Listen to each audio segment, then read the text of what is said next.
새로운 것을 하나둘 시도하게 된 전환점은 실패에 대한 관점을 바꾸기 시작하면서부터였다. 실패에는 두 가지 종류가 있다. 하나는 가치 없는 실패, 즉 가급적 하지 말아야 할 실패이며, 다른 하나는 가치 있는 실패, 즉 해볼 만한 실패다. 어리고 젊을 때일수록 과거의 잘못된 선택을 후회하는 경우가 많다. 그런데 점점 나이를 먹어갈수록 경험해보지 않은 것에 대한 후회를 하는 경우가 더 많아진다. 10대와 20대는 그렇게 하지 말걸 하고 후회했다면 30대 이후부터는 그때 그렇게 해볼 걸 하고 후회한다. 주변에 쏟아지는 비슷한 이야기만 보더라도 결국 인생의 끝자락에 가서는 해본 것에 대한 후회보다는 안 해본 것에 대한 후회가 더 크다. 안녕하세요, 미세입니다. 이소님들은 주식 투자를 하시나요?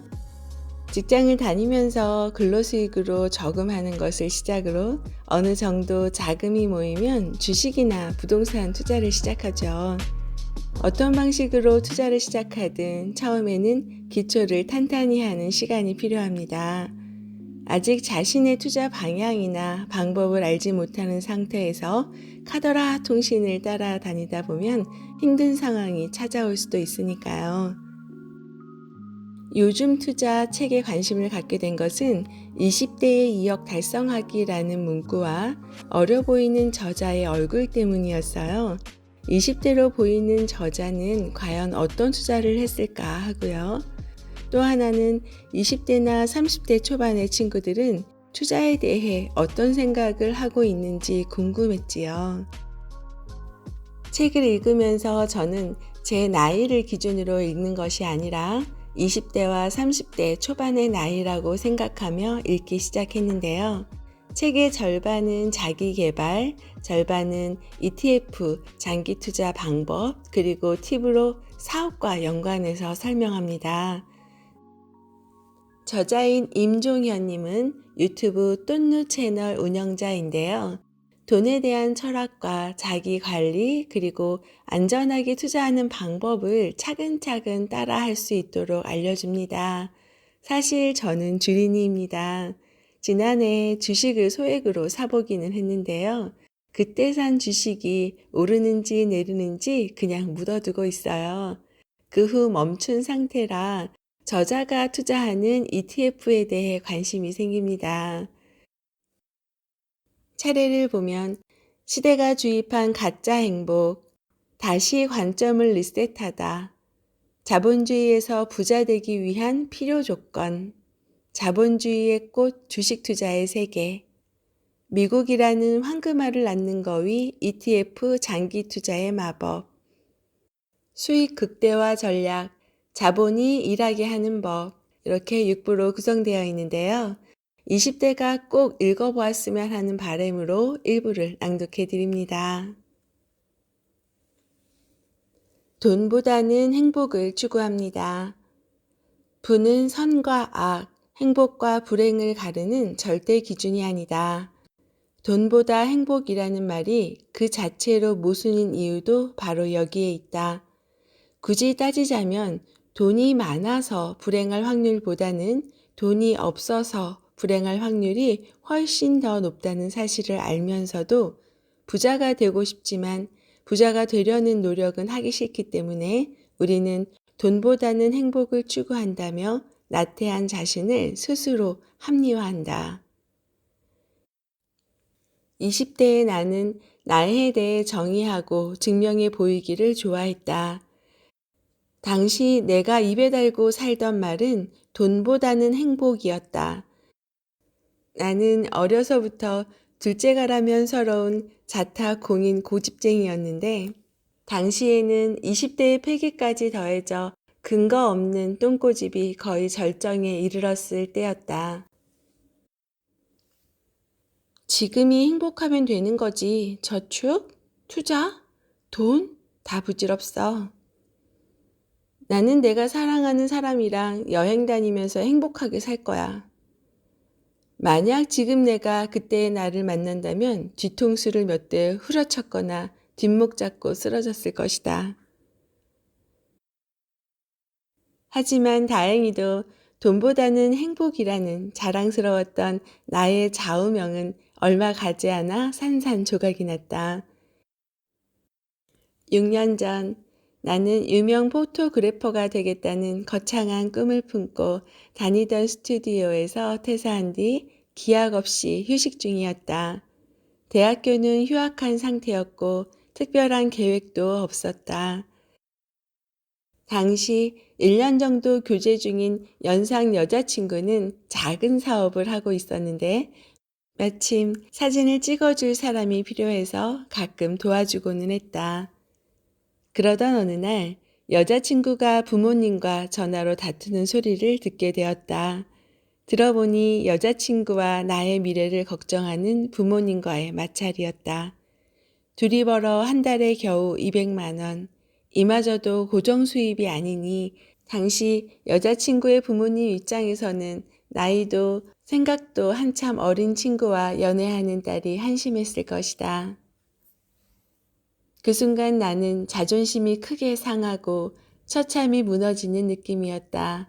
돈보다는 행복이라는 그간의 소신은 온데간데 없이 사라지고 열등감만 덩그렇게 남았다.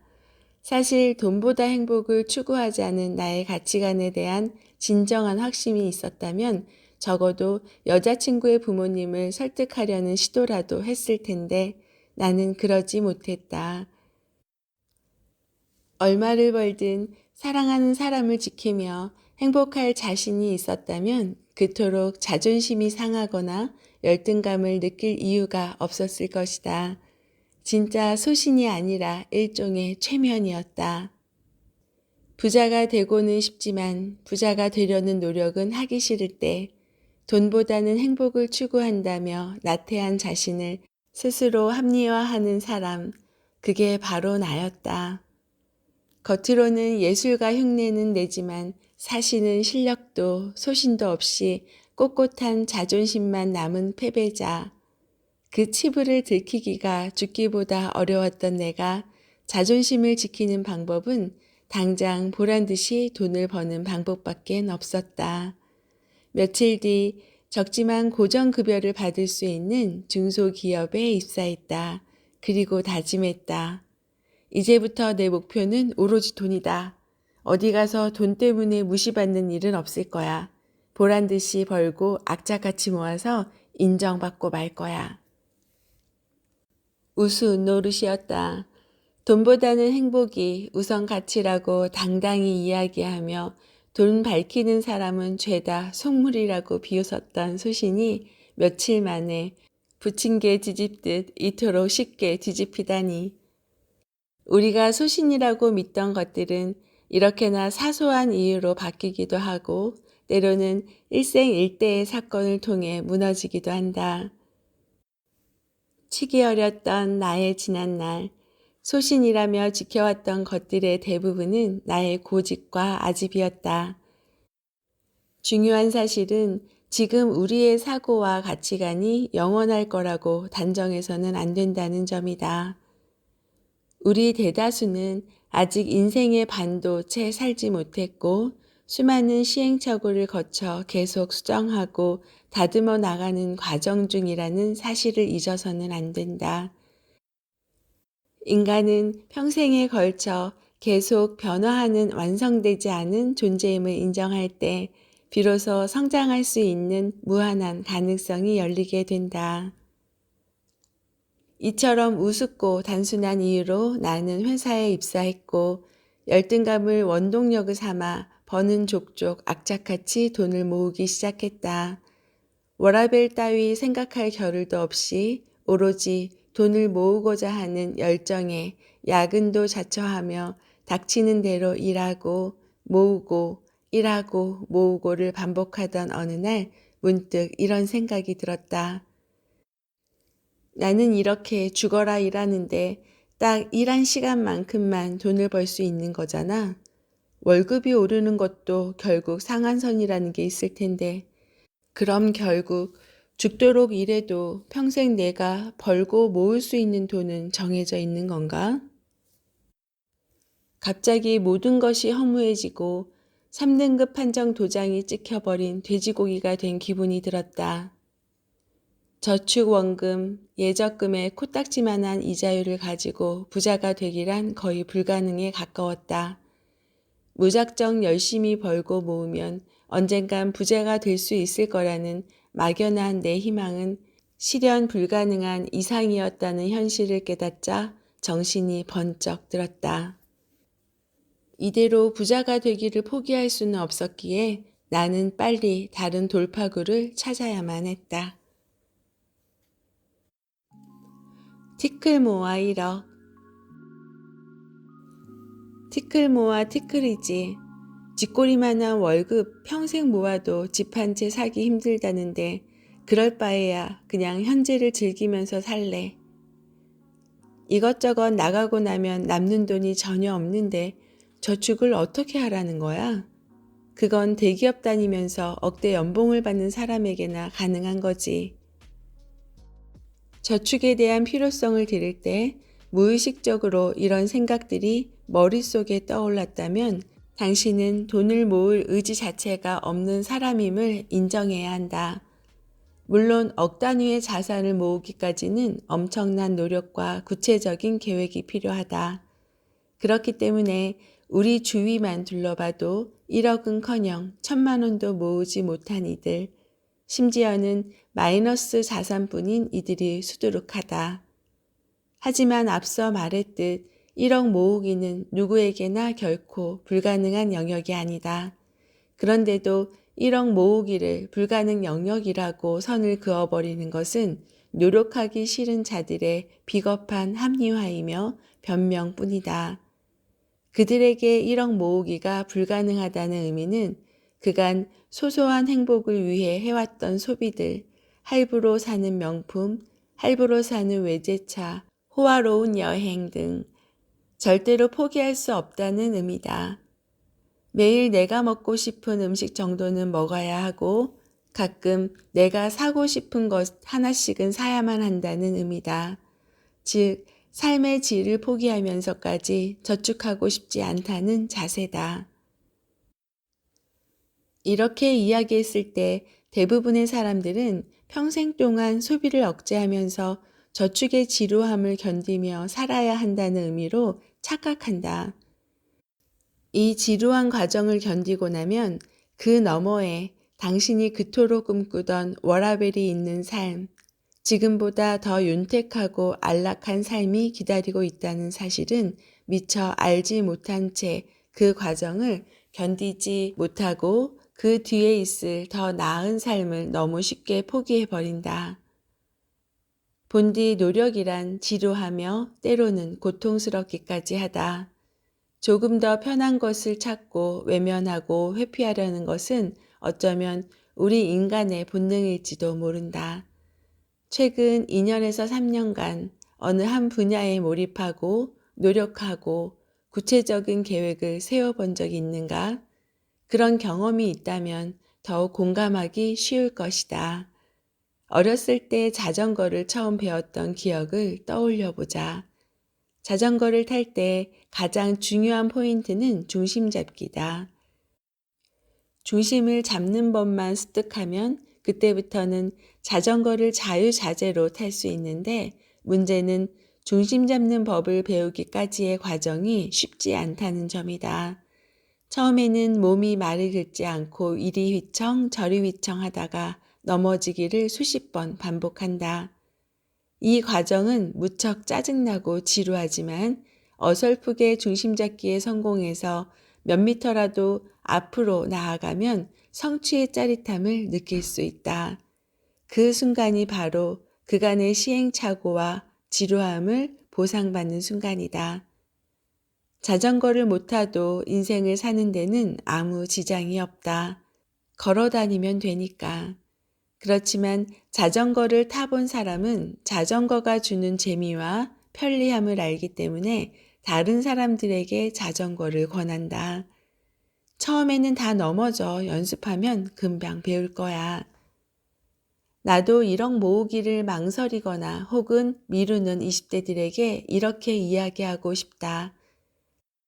처음에는 1억은커녕 당장 몇천만 원 모으기도 버겁게 느껴진다. 하지만 눈 딱 감고 2년만 악착같이 모아보자. 그 후에는 내가 말하지 않아도 스스로 저축의 즐거움, 부자의 길에 들어설 짜릿함을 알게 된다. 운을 부르고 운을 불리는 습관. 나는 기질적으로 새로운 것을 시도하는 것과 새로운 환경에 노출되는 것을 싫어하고 예측 불가능한 상황에서 극도로 불안함을 느끼는 사람이다. 매일 가던 음식점에 가서 항상 먹던 메뉴를 먹는다. 예측 가능한 맛이어서 실패할 확률이 거의 없기 때문이다. 일상이 매일 예측 가능한 패턴으로 흘러갈 때 나는 안정감을 느낀다. 내 삶이 실패할 확률을 낮춰준다고 믿기 때문이다. 내가 루틴화된 일상을 통해 경험한 루틴화의 매력은 내 삶이 통제 가능한 범위에 있을 때 불안감에서 오히려 더 자유로울 수 있다는 사실이었다.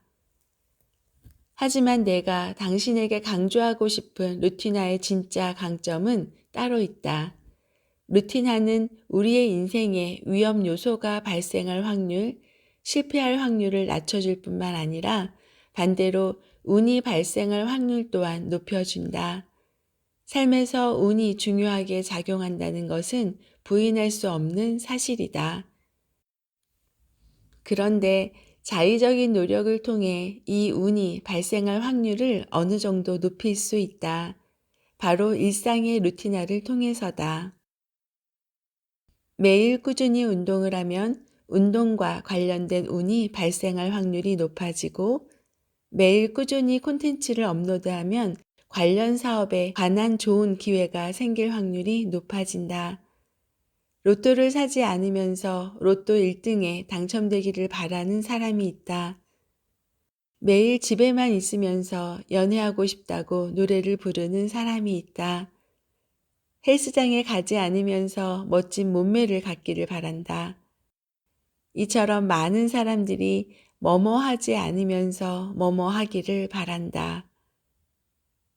단순히 우연에 기댄 기적에 가까운 운은 발생 확률이 매우 희박하다.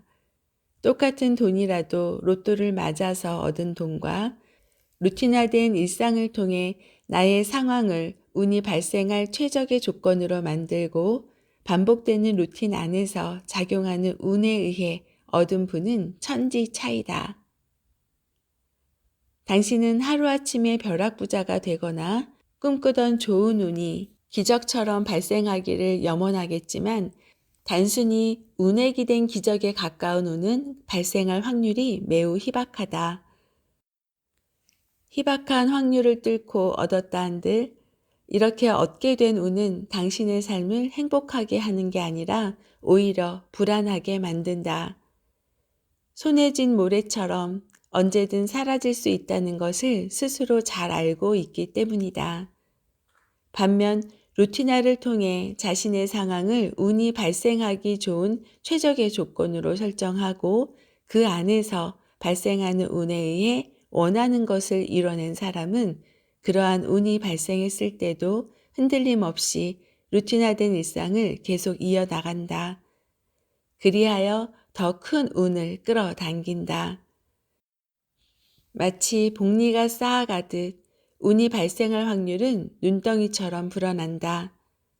루틴화의 원리를 알고 이것을 활용할 줄 아는 사람은 이러한 방법으로 운이 발생할 가능성을 계속 높여 나간다. 나의 경우 유튜브를 통해 수익을 내고 사업을 시작하면서 여러 가지 파이프라인을 만들어내고 있다. 내가 처음 유튜브를 통해 수익을 내기 시작했을 때 전업 유튜버를 하겠다며 다니던 회사를 그만두고 루틴화된 일상을 멈췄다면 다시 말해 단순히 우연히 발생할 운이 찾아오기만을 기다렸던 더 좋은 기회는 오지 않았을 것이다. 훗날 내가 이룬 것들은 지금보다 훨씬 많을 테고 나의 상황들은 변해 있겠지만 그때도 나는 틀림없이 아침 7시에 일어나 밥을 먹고 운동을 가고 일을 할 것이다. 특출나지 못한 내가 앞으로 나아갈 수 있는 힘은 오로지 습관에 있음을 확신하기 때문이다. 나는 투자자일까, 투기꾼일까? 당신은 투자를 하고 있는가, 투기를 하고 있는가? 아마 대부분 투자라고 대답할 것이다. 2020년은 코로나19의 영향으로 증시가 대폭락했고 이후 크게 오르면서 주식시장에 대한 2030의 관심이 그 어느 때보다도 뜨겁게 타올랐다. 과거 주식 투자는 소수만의 영역이었는데 비해 최근에는 엘리베이터, 카페, 식당, 어느 곳을 가도 주식 관련 대화를 쉽게 들을 수 있다. 당신이 처음 주식을 시작한다고 선언했을 때 주변 반응은 어떠했는가? 내가 6년 전 20대 중반 주식 투자를 시작했을 때 친구들은 하나같이 그거 위험한 거 아니야? 며 우려를 표했고 부모님은 주식을 했다가 패가망신한 친척의 사례를 들며 이유 불문하고 절대 안 된다며 단단히 못을 박으셨다. 주식하면 떠오르는 단어는 무엇이고 연상되는 이미지는 어떠한가? 아마 대부분은 도박, 사기꾼, 패가망신, 한관가 같은 부정적인 단어와 이미지들일 것이다. 냉정하게 따졌을 때 주식으로 떼부자 된 사람은 소수이고 단기 투자로 하루 평균 20%의 수익률을 얻는 사람은 더욱 극소수다. 나는 주식 투자에 입문했을 때 장기 투자를 하겠노라고 다짐하며 워런 버핏의 철학을 닮아가고자 했다. 하지만 단타의 유혹 앞에서 그 결심은 1년도 채 되지 않아 흔들리기 시작했다. 단기 투자 매매 기법을 찾아보고 차트에 그림을 그려 넣기도 하며 투자한 종목이 반짝 오르면 그것이 내 실력이라고 착각했다. 하루 종일 주가창을 들여다보며 매수, 매도 타이밍을 잡아보기도 했다. 심지어 베테랑 투자 고수들도 주저한다는 선물 투자에도 겁없이 호기심이 생겨 선물 매매로 월 1,000만 원의 수익을 내보겠다고 당차게 여기저기 선언하기도 했다. 하지만 단타의 짜릿함은 오래가지 못했다. 기간이 쌓여갈수록 수익률은 처참해졌고 정신을 차려보니 600만 원이라는 돈은 단 며칠 만에 공중분해되어 사라지고 없었다. 나는 투자가 아닌 투기를 했던 것이다. 투자와 투기에는 여러 차이가 있지만 내가 생각하는 가장 핵심적인 차이는 바로 기간에 있다. 당신이 이제 막 아주 작은 규모의 회사를 설립했다고 가정하자. 어느 날 누군가가 당신에게 10억을 투자할 테니 회사를 열심히 성장시켜 보라고 한다. 그런데 다음 날 투자자는 아직도 회사를 성장시키지 못했냐고 으름장을 놓으며 10억을 당장 돌려달라고 한다. 그러면 누구라도 이런 볼멘 소리를 할 수밖에 없다. 이 누구누가 나랑 장난하나? 아니, 이보다 심한 욕이 나올 수도 있다. 인간을 포함한 모든 동물, 하물며 식물이 성장하는데도 일정 기간이 필요하다. 당신이 투자하는 기업도 마찬가지다. 그 기업에 투기하지 않고 투자를 했다면 그 기업의 성장을 기다리는 일이 고통스럽거나 불안하지 않을 것이다. 성장에 대한 믿음과 확신이 전제되었기 때문이다. 그런데 만약 당신이 투자한 기업의 주가가 오르락 내리락 할 때마다 불안하고 초조하다면 조금이라도 손실이 덜하기만 신경 쓰며 매도 타이밍만을 기다린다면 투자가 아닌 투기를 하는 것이다. 테슬라라는 기업을 열심히 분석한 결과 성장 가치가 있다고 판단하여 그 기업을 투자했다면 왜 테슬라가 제대로 성장할 때까지 기다리지 못하는가? 만약 당신이 테슬라에 투자하여 한두 달 만에 수익 혹은 손실이 났다면 그것은 그 기업의 성장 또는 가치 저하로 인한 손익이라기보다는 단순히 투자자들의 매도로 인한 시세 변동 차익에 가깝다. 결국 투자란 그 기업의 성장 가치만을 믿고 그 기업이 혁신을 이루어내기까지 기다리는 과정이다. 반면 투기란 기업의 장기적인 성장과는 별개로 시세 변동에 오르내림에 베팅하여 차익을 얻는 것을 목적으로 하는 행위를 뜻한다. 혹시 내가 투기를 하면서 투자한다고 착각하고 있지는 않는지, 투기를 해놓고 좋지 않은 결과를 얻고 나서 엄한 주식시장을 탓하는 것은 아닌지 냉정하게 판단하자. 투기가 무조건 나쁘다는 말은 아니다. 투기로 돈을 잘 버는 사람들도 있다. 타고난 선수들이다. 그러나 안타깝게도 우리 대다수는 투기에는 재능이 없다. 현명한 투자자라면 그 사실을 빠르게 인정하고 투기꾼이 아닌 일반 투자자들이 가장 높은 확률로 성공할 수 있는 나에게 잘 맞는 투자법을 선택해야 한다. 우리는 개인 투자자다. 미디어는 항상 개인 투자자를 기관이나 외국인들의 먹잇감으로 표현한다. 개인 투자자는 시장에서 약자이기만 할까? 결론부터 말하자면 그렇지 않다. 개인 투자자들은 시간이라는 강력한 무기를 가지고 있다. 실제로 2009년 3월 세계 증시가 폭락한 시기에 끝까지 시장에서 살아남아서 높은 수익을 본 이들은 다름 아닌 개인 투자자들이었다. 오히려 당시 폭락으로 다수의 펀드 매니저와 투자 전문가들은 자취를 감추었다. 왜일까? 바로 심리적인 부분과 시간적인 제약 때문이다. 고객의 돈을 받아 운용해야 하는 펀드 매니저들은 끝까지 버텨 큰 성공을 거두기보다는 일부 실패하더라도 더 큰 리스크를 방지해 무능해 보이지 않는 편을 더 선호한다. 유능한 펀드 매니저라도 주변의 간섭 때문에 종목 선정에서 자유롭지 못하고 기간별 성과 때문에 시간적 압박에 시달릴 수밖에 없다. 반면 개인 투자자는 시간이 곧 무기다. 여유 자금으로 투자했다면 외부 변수나 시장의 요동에 상대적으로 개의치 않고 본인만의 투자 원칙을 고수하며 계속해서 마음 편히 투자를 유지할 수 있다. 그렇다면 이런 강점을 가지고 있는데도 수많은 개인 투자자들이 실패하는 이유는 무엇일까? 욕심 때문이다. 벼락부자가 되고 싶은 욕망에 투기 열풍 속으로 돈을 갖다 바치려는 유혹을 참지 못한다.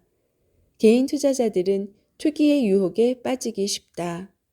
우리가 역사를 배우는 주 목적은 과거의 사실을 통해 현재를 더 잘 이해하기 위해서다. 주가가 오르는 원리. 무엇이 주식의 시세를 올리고 내릴까? 간단하다. 공급과 수요다. 주식의 공급이 수요보다 많으면 주가는 떨어지고 수요가 공급보다 많으면 주가는 올라간다. 더 쉽게 말하면 주가의 오르내림은 주식을 보유한 사람들이 주식을 사고 싶어하는 사람들보다 더 조급하느냐 아니냐에 따라 달라진다. 주식을 보유한 사람들이 주식을 팔기 원하지 않고 주식을 원하는 사람들이 많아지면 주가는 올라간다. 반대로 주식을 가지고 있는 사람들이 주식을 급하게 팔기를 원할 때 주식을 사려는 사람이 없다면 주가는 내려간다. 주식의 변동성이 큰 이유가 여기에 있다. 주가는 각종 호재와 악재에 의해 움직이지 않고 사람의 심리에 의해 요동친다. 그래서 가끔 주식시장이 비이성적인 모습을 보이고 모든 예측을 의미 없게 만든다. 흔들리지 않는 투자의 비결. 시간에 관한 우리의 착각 중 하나는 즐거울 때면 시간이 눈 깜짝할 사이에 지나가고 괴롭고 힘들 때는 1분 1초가 영겁처럼 길게 느껴지는 것이다. 매일 좋아하는 일을 하는 사람은 항상 즐겁기 때문에 시간의 흐름을 잊는다. 회사나 학교에서는 시계를 아무리 자주 쳐다봐도 시간이 가기는커녕 10분이 3시간처럼 느껴지는 반면 주말에는 시간이 거의 빛의 속도로 흘러가 버린다. 시간은 똑같이 흐르는데 실제 우리가 체감하는 속도는 이렇게 다르다. 한 가지 실험을 해보자. 지금 바로 냉장고에서 얼음을 꺼내와 책상 위에 올려놓고 다 녹을 때까지 눈을 떼지 말고 집중해서 지켜보자. 다 녹는데 얼마나 걸릴까? 얼음이 실온에서 완전히 녹기까지는 정확히 30분이 걸린다. 내가 직접 해봤으니 당신은 시간 낭비하지 않기를 바란다. 30분은 우리에게 어떤 의미가 있을까? 그렇게 긴 시간은 아니지만 결코 짧은 시간도 아니다. 나의 하루 일상에서 30분은 좋아하는 책을 읽거나 유튜브 스크립트를 작성할 수 있고 운동에 집중할 수 있는 시간이기도 하다. 그럼 30분간 이 얼음이 다 녹을 때까지 계속 그 앞에서 가만히 지켜보는 것과 30분 동안 얼음이 녹는 것은 신경 쓰지 않고 나의 가치를 높이기 위한 자기 개발을 하는 것 중 어느 쪽이 더 시간을 효율적으로 활용하는 것일까? 그리고 체감적으로 얼음이 더 빨리 녹았다고 느껴지는 것은 어느 쪽일까? 그렇다. 당신도 답을 이미 알고 있다. 주식 투자도 마찬가지다. 주가창을 하루 종일 들여다보고 있는 사람은 다른 일은 하지 않고 얼음 앞에 앉아서 얼음이 녹기만을 기다리는 사람과 같다. 하루의 시간을 효율적으로 사용할 수 없음은 물론 주가창만 들여다보며 흘려보낸 일주일은 아마 1년같이 느껴질 것이다. 그 답답함 때문에 머리까지 아플지도 모른다. 왜 이렇게 안 녹느냐며 갈수록 성격만 낭복해지는 자신을 발견할 것이다. 당신이 1년에 365번 주가 확인을 하고 내가 1년에 36번 주가 확인을 한다면 나의 1년이 당신에게는 체감상 10년과도 같다. 장기 투자를 하기로 했다면 주가 확인은 가끔 일정 기간을 정해두고 주기적으로 하는 것이 좋다. 날마다 주가창을 확인한다면 한 달에 30번, 1년에 365일 매일 흔들리는 주가로부터 원치 않은 스트레스를 받게 될 것이다. 주가가 떨어질 때는 떨어진 만큼 불안하고 주가가 오를 때는 오른 만큼 더 살 걸 하고 후회하느라 일상에 집중하기가 어렵기 때문이다. 이는 투자 성과에도 영향을 미칠 수 있다. 잘못된 판단을 하는 계기가 될 수도 있다는 말이다. 이럴 때 충동적인 매매 실수가 나올 확률이 높다. 1년에 운전을 10번 하는 사람보다 100번 하는 사람이 사고 확률이 더 높고 1년에 카지노를 10번 가는 사람보다 100번 가는 사람이 큰 돈을 잃을 확률이 더 높듯이 말이다. 장기 투자에 성공하려면 긴 호흡으로 투자에 임해야 한다. 자신만의 투자 포트폴리오와 투자 철학이 생겼다면 그것을 믿고 주식 투자를 그저 일상의 일부분으로 여기는 것이 좋다. 나는 일주일에 유튜브 콘텐츠 기획과 투자 서적을 읽는 시간을 제외하고는 주식 투자에 따로 시간을 쏟지 않는다. 대신 운동을 하거나 책을 읽거나 다른 아이디어를 짜내는데 시간을 보낸다. 하루 종일 주가창을 들여다보며 주가의 흐름에 일희일비하는 대신 나는 나라는 기업의 가치를 높이는데 더 많은 시간과 노력을 투자한다.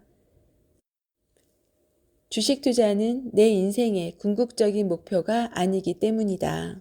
그 결과 나는 건강한 몸과 마음을 얻었고 주식 투자뿐만 아니라 여러 갈래의 파이프라인을 만들어내고 있다. 당신이 스스로 심리를 컨트롤할 수 없다면 가급적 주가창을 보는 시간을 줄이고 자기 가치를 드높이기 위해 시간을 투자하라. 주식 투자에 재능이 있는 소수를 제외한다면 대다수에게는 그 편이 훨씬 더 효율적이다. 혹자들은 그래도 주식을 샀다면 주기적으로 관리해 주어야 한다고 반문할 것이다. 물론 맞는 말이다. 개별 주식은 예민하기에 작은 이슈에도 큰 움직임을 보이기 때문이다. 그래서 나는 개별 주식보다는 시장 평균 ETF에 투자하는 것을 선호한다. 시장 전체에 투자하여 주식시장을 거시적인 관점에서 바라본다면 주가창을 자주 들여다볼 필요가 없다. 주식시장은 장기적으로 우상향해왔다. 장기 투자 시 손실은 0이었고 변동성은 줄어들었다. 건초더미에서 바늘을 찾지 말고 건초더미 자체를 사버리자. 이 세 가지 사실을 명심하면 시간을 낭비하지 않는 효율적인 투자를 할 수 있다. 투자로 어느 정도 자본을 구축했다면 이제는 궁극적인 목표인 사업을 시작할 준비를 해야 한다. 투자가 부자가 되기 위한 걸음마 단계였다면 사업은 본격적으로 부자의 길에 들어설 수 있는 단계의 시작이다. 만약 이 내용을 듣고 나도 투자를 한번 해볼까 라고 생각이 드신다면 자신의 방향과 포트폴리오 설정을 해보셔야 되는데요. 그 내용도 이 책에서 자세히 설명하고 있으니 한번 구독해서 읽어보시면 좋으실 것 같아요. 추천사 중에 이런 말이 나옵니다. 자본주의 사회에서 돈 공부 빼고 다 배운 90년대생들에게 강력히 추천하고 싶은 책. 2년 전 욜로족이었던 나에게 이 책을 쥐어주며 이렇게 말하고 싶다. 더 이상 돈과 자본주의를 피하지 말라고. 어렵다는 생각은 장애물일 뿐이라고. 그동안 자녀에게 돈 벌라고 얘기를 꺼내기 어려웠던 부모님이나 투자를 시작하기 전 돈과 주식이 무엇인지 알고 싶은 20대에게 추천합니다. 오늘도 행복하세요.